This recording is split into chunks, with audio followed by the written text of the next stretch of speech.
a good week. Right. Let's see. Hello, hello. Hi, Judy. How are you tonight? Hi, Julianne. Hi, Jermaine. How are y'all doing tonight? All right, great. Hope y'all doing good. All right, so we're going to do part 2 of the Elvis Files chapter on chapter 14. This one's actually going to cover some of the backgrounds in the movies on Orion Pictures. So I'm going to actually show us a little Linda Hood Sigmund's Truth.com. I'm going to share it. Hopefully it shows up on screen. Actually, I'm going to try that out now. Just to see if it will show up on screen. Jim will probably be going in and out. Hi, Sandy. How are you tonight? Hi, Jason. Oh, Nan, I mean. Hi, Mary. I misread. All right. So I give you everybody a few more minutes to get on. Jim has said hello. I'm sure he'll be back on in a little while. Okay, so this chapter does cover the clues in the movies and all this stuff. Actually, she had mentioned Linda S., which is actually Linda Sigmund. So she'd been using her information. So tonight we're going to dive a little bit into LindaHoodSigmundTruth.com on her about the movies, but I'm going to read this and just kind of refer to that. So I probably will be off screen for a few minutes. I'm just letting you guys know, but you should be able to hear me okay. And if Jim comes on, I'm sure we'll be able to do that. So I'm going to add this on. Does everybody see this? I'm not sure if you're going to see this part, but if not, I'm sorry. Okay. So I'm just going to start reading the book and then I'll just scroll down and I'm just going to let you know this is the website that Linda has, and I'm hoping everybody can see that. I don't know. I'm not on the StreamYard tab. Hold on. Did everybody saw that? Okay, good. All right. So she says, Elvis, Jesse, and I did discuss the Orion singer and Orion picture topics. He answered me with an empathetic yes, and I told him that I believe that some of the Orion songs were done by him. She said she's always known in her heart and her mind, and she was right. Okay, so the first Orion movie that she highlights is Great Balls of Fire. I don't think this is the first movie though that okay, she mentioned something else. I'm not sure if Linda had mentioned this. Hold on, let me skip over and see.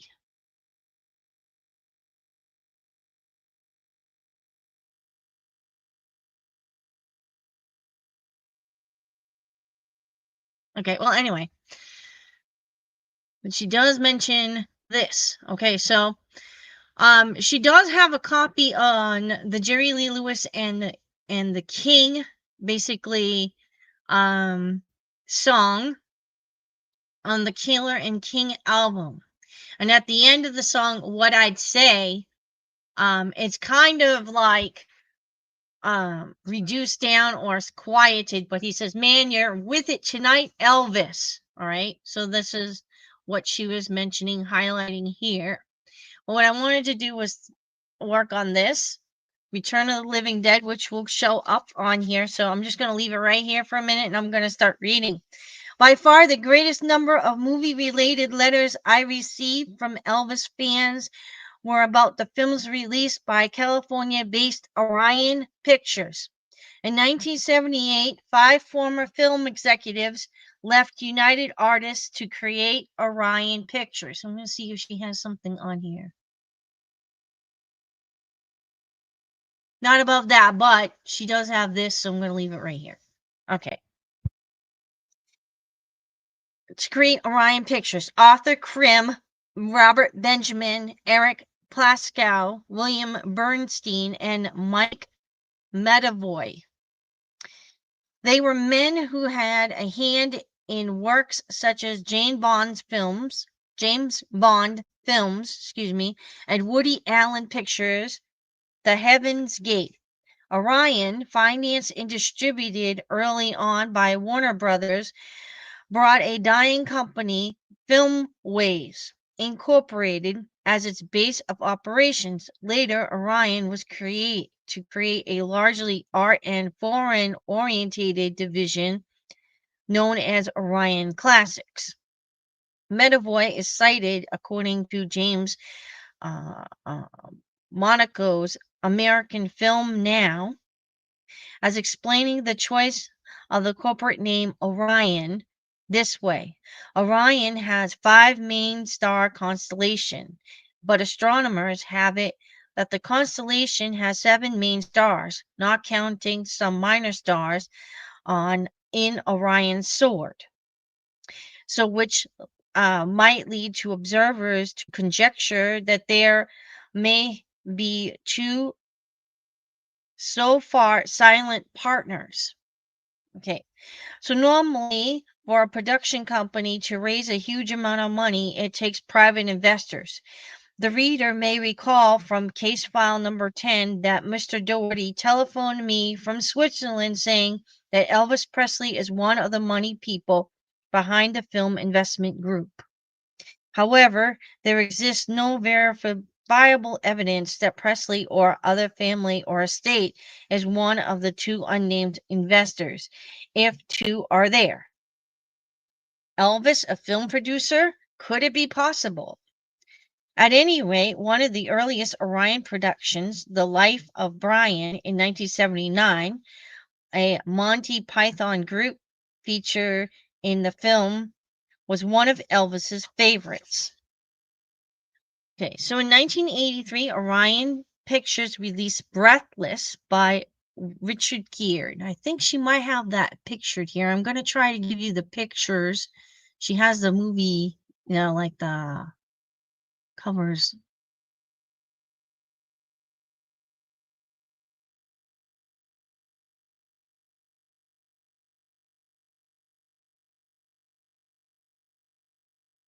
Okay, here we go.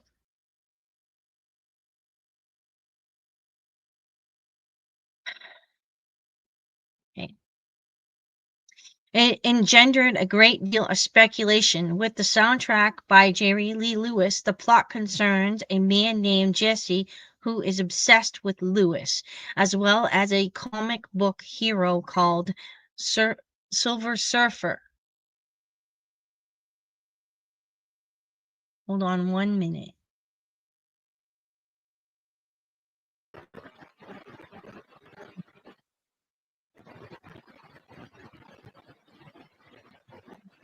And in one scene in the movie, Elvis's voice is heard singing Suspicious Minds. A fan wrote that he believed the movie was a transition clue from Orion, the performer, who disappeared at about that time, to Orion Pictures. I have a soundtrack album to Breathless, and you'll never guess where I bought it. At Sun Studio in Memphis. Now get this, the Presley estate now owns the Sun Studio. That's kind of interesting. I didn't know that. Anyway, so this is the picture of the album cover that I'm showing you guys from LindaHoodSigmundstruth.com. Okay. And when I was in Memphis in October 1988, we went on the Sun tour from Graceland. At the end of the tour of the recording studio, I was asked about the current Sun company. The guide seemed to want to hasten on and not get into any kind of discussion about this topic. Well, as we were leaving the studio, we were we bought a book and a tote bag.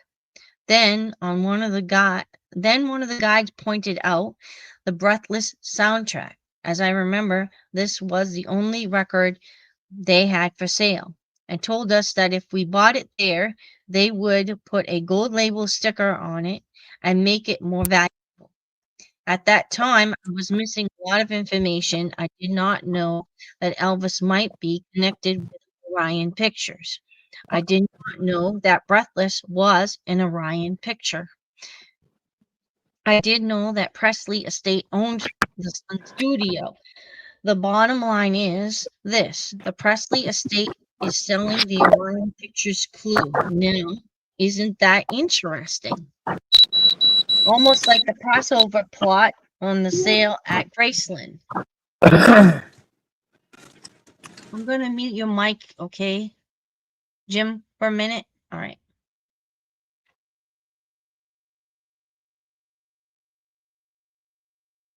The chapter, The Early Years, in the author scholar Lee Cotton's The Elvis Catalog states that Sun Records is owned by Presley Estate, although the estate today denies such ownership. My correspondent above says he believes he remembers that Lee's book was written in the with the estate's backing approval. It would stand to reason that Cotton was well informed and knew that he was writing about. It sure is hard to piece this all together.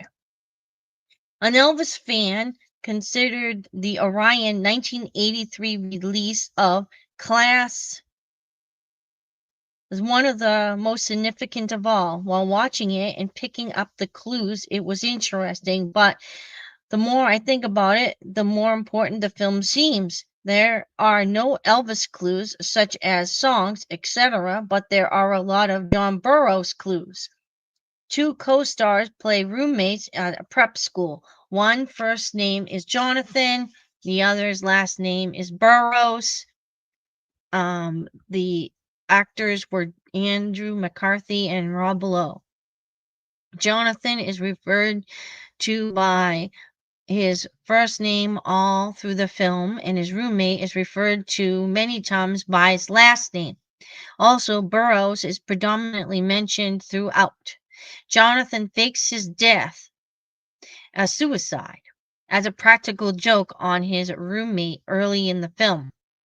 A group of students break into the home of the investigator after a rumor is heard that he is checking out their school. They find a special agent ID and badge and jump to the conclusion that he is a narc. They rush back to the dorm and flush away all their drugs.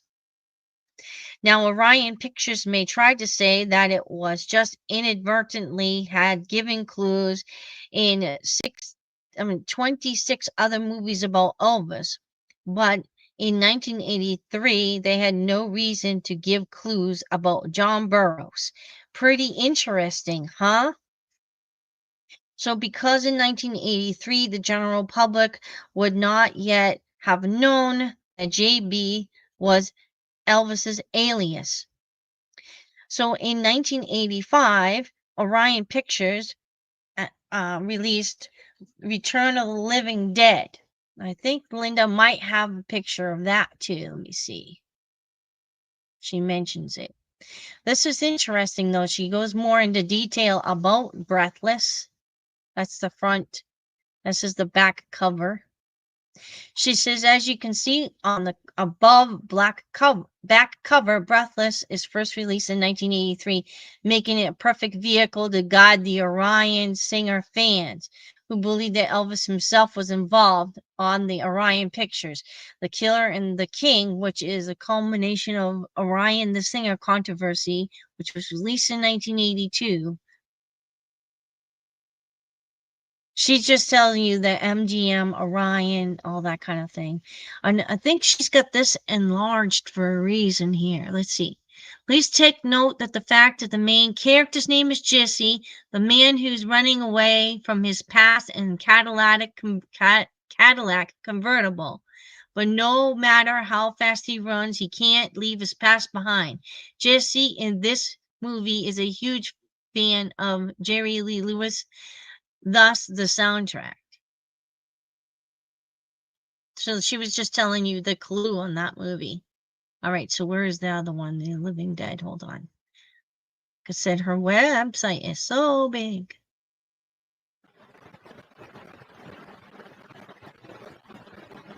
No, I want to cover in a minute.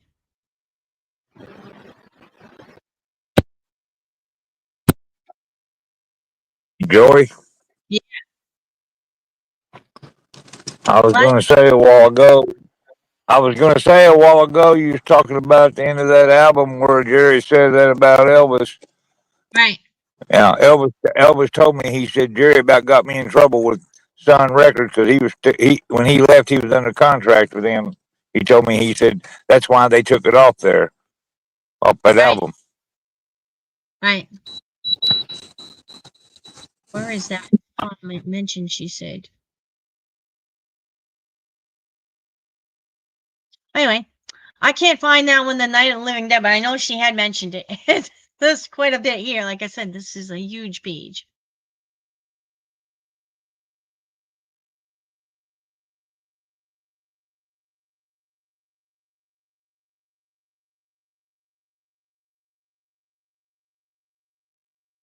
Well, here's the thing she said about the two silent partners. That's what Gail was mentioning.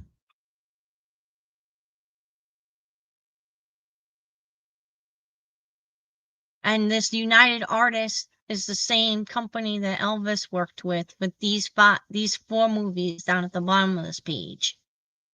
Anyway, so I'm going to come back up here, and when I'm done, we'll look at it a little bit more.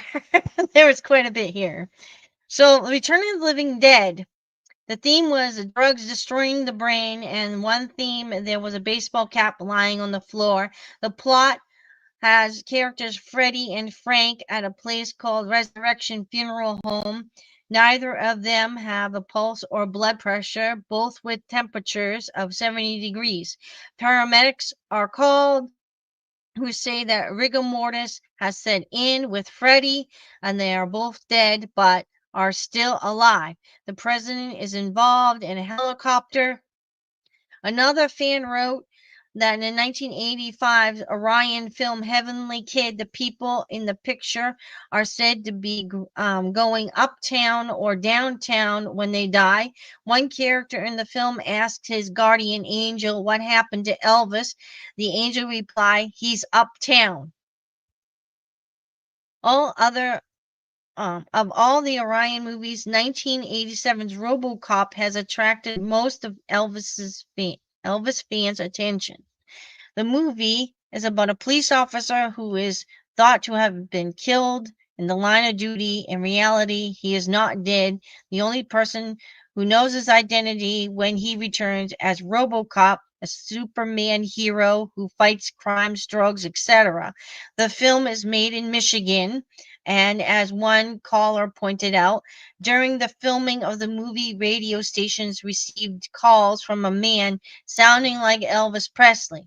Many fans, of course, reminded me of the previous Michigan Elvis sightings, of how much the entertainer loved Michigan and that he made Michigan a part of his final concert tour. Many fans saw it as a message film. So RoboCop was one of the films. Actually, I think she had mentioned RoboCop too. What's interesting about RoboCop is, let me see if I can find it.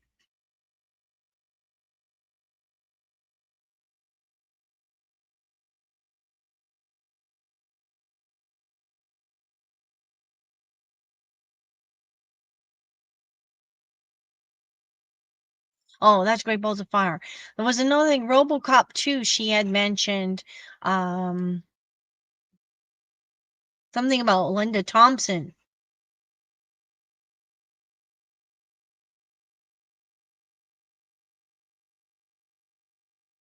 All right, here we go. So in February 1990, during the airing of the TV series Elvis: The Early Years, Orion Pictures previews of their movie RoboCop were aired during the commercial breaks of the very first and second episodes. Then immediately following the second episode, the movie RoboCop aired. So this is further documentation of Elvis and the Orion connection. It is so exciting to me to see the second Elvis episode end with the announcement of RoboCop next, while the closing credits of Elvis episode are still running. And then there is a beautiful Orion's Picture logo. I think this is probably the little video that she mentions here.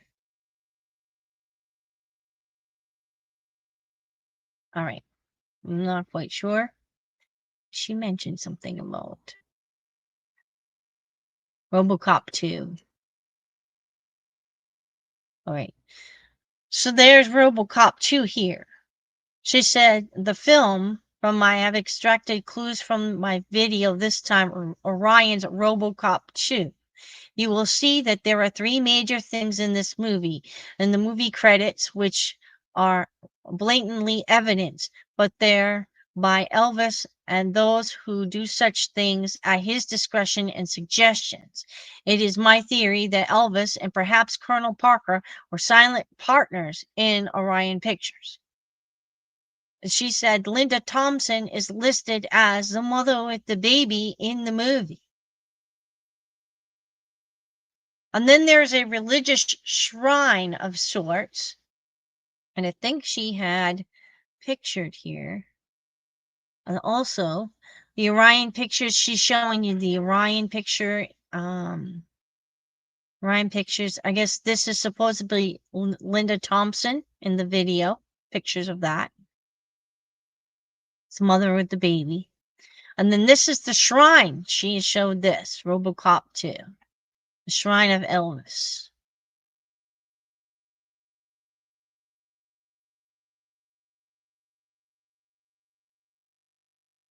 And the credit, she said, the song "The Kid Goes Wild" was co-published The by most Little addictive Elvis. narcotic in history. A plague that. I guess like the movie's theme somewhere sounds. Anyway, oh, This station has just received the following transmission from Cain, convicted murderer and leader of the nuke cult. People want paradise, and they will have it. The assassination is the latest act of terrorism by Cain, following the firebombing of a drug treatment clinic that left 5 dead last week. Following the latest breakdown in negotiations, Detroit's police today returned to the picket line, demanding better terms from Omni Consumer Products, OCP, the corporation contracted by the city to run the Detroit Police Department. I'm not quite sure what that's for, but anyway. So, as you can tell, she's got quite a bit of information here. All right. So RoboCop 2 had information. So I'm going to go back into the site so I can kind of scroll if I need to. Later, when it reached television, one fan reminded me that RoboCop was going to be aired immediately after the TV Elvis series. As she exclaimed, Elvis just keeps putting these Orion picture clues right under our noses. I love it. On March 18, 1990, in Detroit News, featured an illustrated article on RoboCop and by well-known film character walking stiffly and talking in a booming voice, wrote staff writer Denise Kitterden. RoboCop spoke to about 500 young members of the Boys and Girls Club in southeastern Michigan. The children, oogling their idol, listened to his 20-minute anti-drug and stay-in-school lecture. I hate drugs, RoboCop shouted. Don't let drugs destroy your mind. Don't use drugs. RoboCop was in Detroit as part of the nationwide anti-drug campaign, 3 months long, organized by the FBI, Orion Home Video for New York, and the Boys Club of America. The article pointed that out. So here, RoboCop was not the same actor who played in the movie, and that his true identity could not be revealed. So this RoboCop obviously is different than the one in the movie. He was a special agent helping the FBI fight the war against drugs, and his suit was bulletproof. He led the children in an anti-drug pledge. Later, Renee R. of the Detroit area wrote me, during the picture's filming in the late 1980s, you cannot imagine how many people swear they spotted a man resembling an older Elvis Presley, especially in the Lake Michigan vicinity. Orion's movie Prancer, 1989, more than about that later, was also filmed in Michigan, and again, there were Elvis sightings. So RoboCop is right up Elvis's alley. Superman hero who has a secret agent of a government is fighting the wars on crime and drugs. RoboCop 2 was released in the summer of 1990, and yes, it's set in Michigan again. Robo, as he's known on the streets, has become a Detroit celebrity. As Janet Maslin put it in the New York Times on June 22nd, 22 review, RoboCop's arch nemesis in the new film is a drug dealer and a cult leader named Kane, who has been marketing a virulent new street drug called Nuke. A fan, Candy C from Jacksonville, Florida, wrote me almost immediately after the film's release. There's a scene in it with a coffin, and over the coffin is a picture of Mother Teresa, another picture of Christ, and a large picture of Elvis. Inside the coffin popped up is another picture of Elvis. The year 1988 brought a deluge of Orion pictures in which there appeared to be Elvis connections. One of the most popular was Mac and Me, the story of an alien who lost a millions of miles from home on a strange planet. Elvis fans were most intrigued automatively. One asked, "Have you seen at the end of the movie? The alien family is shown driving away in, now get this, an old pink Cadillac convertible. As the car drives off, a balloon caption at the end says, 'We'll be back,' and the writer hoped that this was Elvis's message that he would be back." He adds, "A friend has pointed out to me that the soundtrack to Mac and Me is on Curb Records, the same label as Spelling on the Stone. See case file number 11. Interesting. I also found that one of the singing groups on Heart of Dixie, another 1988 Orion release, appears through the courtesy of Curb Records. Okay, so there's a lot of tie-ins there with Curb Records.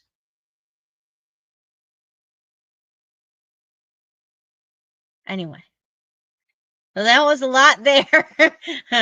And I'm thinking that, let's see.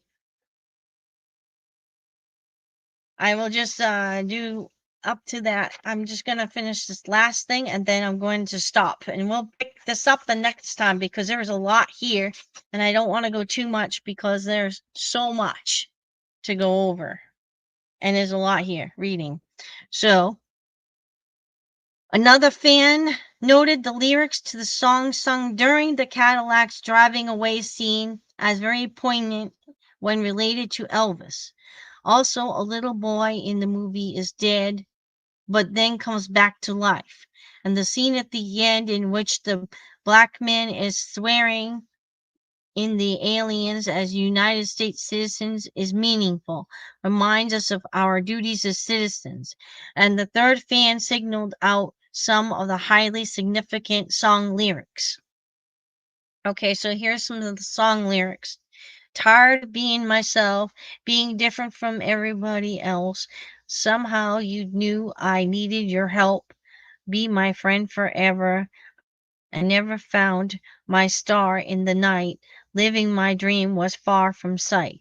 The same writer singled out the scene in which Eric asked Debbie, "Why didn't you tell him that you saw him, the alien?" She quotes. To which she responds, "Because no one would believe me." And I'm going to stop there and I'll pick up the next time with the rest of hopefully the rest of the chapter, but there is a lot here. So we will, finish the rest of the chapter next week. Anyway. All right, I'm going to add Jim back on. All right. Yeah, unmute your mic if you want. You don't have to. But anyway. All right. So we're attacking the Good. I'm glad you see it, Nan. I'm hoping everybody saw the website. I looked up the website because she has a lot there, and I will try to do some more next week. I'll kind of match them up so I can help you guys out a little bit. Hi, Francis. How are you tonight? Hi, Jimmy. Yeah, sorry. Hi, Francis. Hi, Orion Girl 8. How are you tonight?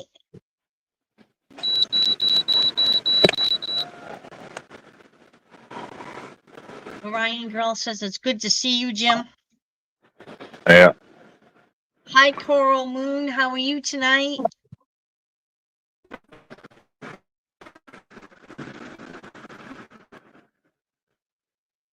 Hi, Nancy. How are you tonight? Hi, Rita. Hello, everybody. All right. So that was pretty interesting stuff. When we go into Great Balls of Fire, she mentioned that Jerry Schilling did the producing of that song, that as well. So since she had covered, should have done what I'd say. Actually, that would have been a better option. But since she covered Jerry Lee Lewis and the King, Killer and the King album, I do have a copy here of one of the songs from that album. I do have that album here in my house, so I'm just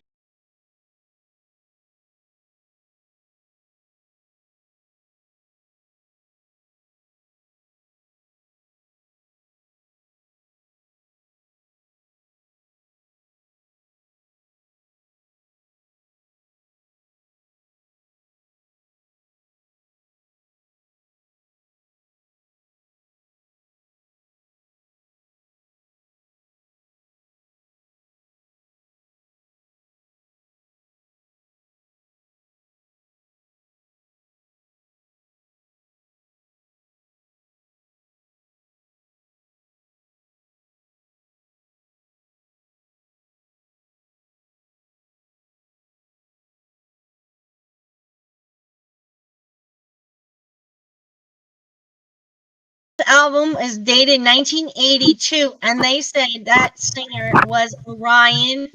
Everyone thought it was Jimmy Ellis, but it sounds like Elvis I to me. heard, I heard both of their voices in there. They're both on that song. Oh yeah, that's Jerry Lee Lewis, and then I don't think I heard Jimmy there. I heard Elvis only. But anyway, yeah.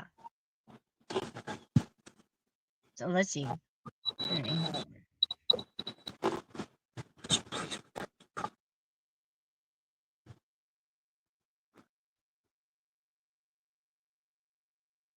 Yeah, no problem. You can watch it again on catch up. No problem with that.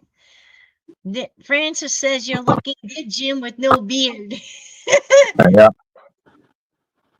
your No, your hair is short. Huh? he told me when Jimmy or when Jerry did that on that album at the Paid Out, he said he got my ass in some hot water. He said Sun Records started asking questions. Oh yeah. Let's see. So, Killer and the King album sounds like Elvis. Yes, I got my hair cut short. I got it really short, no long hair anymore. It's nice and cool now. At least you got some hair. I shaved all mine off. Yeah. Well, Too I damn hot. haven't had my hair short in a long time, so I Too decided. damn hot. You're getting too hot for that long hair. Yeah. It sounds like Elvis. Yeah, to me too. All right. I'm gonna just bring this down for a minute so I can read it. There was a movie with Elvis as an alien with Joe Esposito. Does anyone remember that movie? I don't know. I never did. Did you, Jim? Do you remember Elvis being an alien in a movie? No. I'm not quite sure. Thank you. Yeah.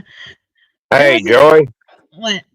You know that picture I sent you of Lisa Marie and that other girl, and then Aaron sitting on the golf cart with his kids at Graceland? Yeah. Well, the girl in the middle, that was Joe Esposito's daughter. Oh, yeah. I don't have a copy of that picture, guys, so I'm sorry I can't show it to you. I don't have it on my computer. People on the live stream, no. Any updates on Jesse Elvis? I don't think there is. I checked the other day. I'll Give double me check. give me a couple minutes and I'll send you that photo through Messenger. You can show it to them. Okay. I'm gonna look right now, guys, and see if she has anything new. I don't think she does, but you never know.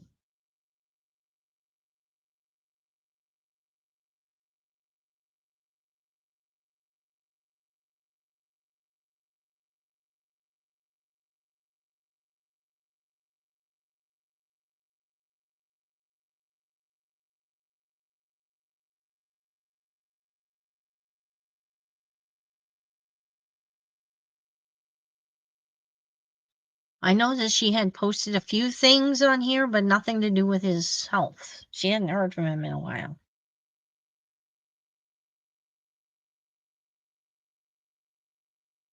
No, she's just talking about the last post she did was basically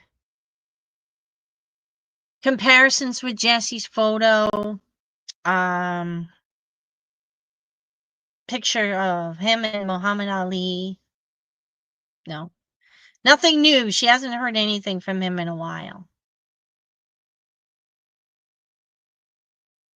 And you haven't heard from his family members at all about how he's doing, right, Jim? Nope. Okay. Oh, that one? All right. No, that's not the one you were doing. It was the one on the cart, right? That's the one you were mentioning.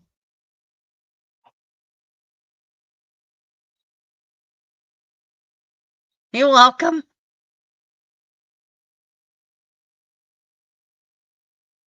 All right, anyway.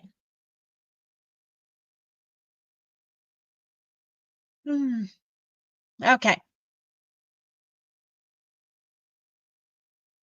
You guys want to hear the rest of that song? Actually, let's see if I can find that.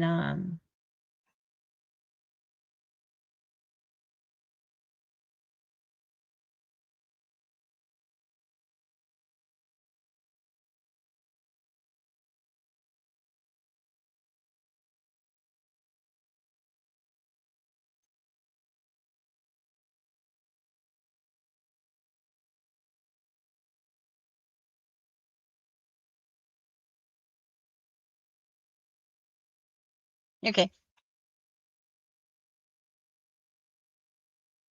Those of you that don't know what picture Jim is talking about, I'm going to show you that picture right now. I just need to get the virtual background off of here. Okay.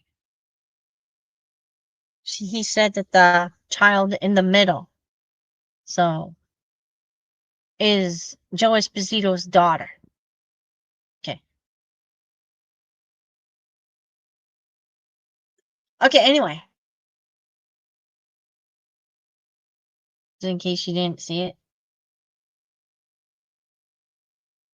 A child in the middle is supposedly Joe Esposito's daughter. Okay. The movie was Elvis from Outer Space. I have never heard of that. Have you, Jim? I've never heard of that. I'll No, have to look it up. but I sent you those pictures. The Right. ones with Aaron and Lisa at the birthday, and then the other one was Aaron, Lisa, and Joe's daughter. Right. Cindy Esposito. Right. Okay. See? That one of them on the golf cart. Oh, Aaron, he looked like his dad when his dad was a kid. Yeah. All right. Those of you that don't know who Aaron is, that's just someone that one of his other children. It's not popular or nothing like that. So okay. He lives private life. Okay. Anyway. So I'm gonna finish off with the rest of the song. I know it's a copyright song, so I'll probably have to erase it after when this video gets done processing through YouTube. I'll have to take it and erase it or quiet it or whatever. And since we don't have any more comments or questions or anything, I'm gonna finish with that. And you guys have a good night and God bless you all. And we'll see next week with the rest of the chapter. She does cover, I think, what else is she? I'm just gonna kind of give you an idea. She's gonna cover Johnny Be Good and Married to the Mob, Mississippi Burning, and Great Balls of Fire, Farewell to the King, Heart of Dixie, Prancer, Mystery Train, Cadillac Man. She's got a lot here. Okay. And there was one movie I saw on Amazon one day. I can't remember what it was. It was some type of like rom-com, I think, type movie. And that one was basically done by Orion Pictures. And that was actually pretty current. And they mentioned Elvis in it. So there's a possibility that he is getting what they call like a shareholder and his name gets mentioned in the movie somewhere along the way, somewhere in the programming. So it's always that way. Seems that that's the way it is. Okay, so I'll just finish with the Save the Last Dance for me. And you guys have a good night. Jimmy, you want to stay on chat for a little bit?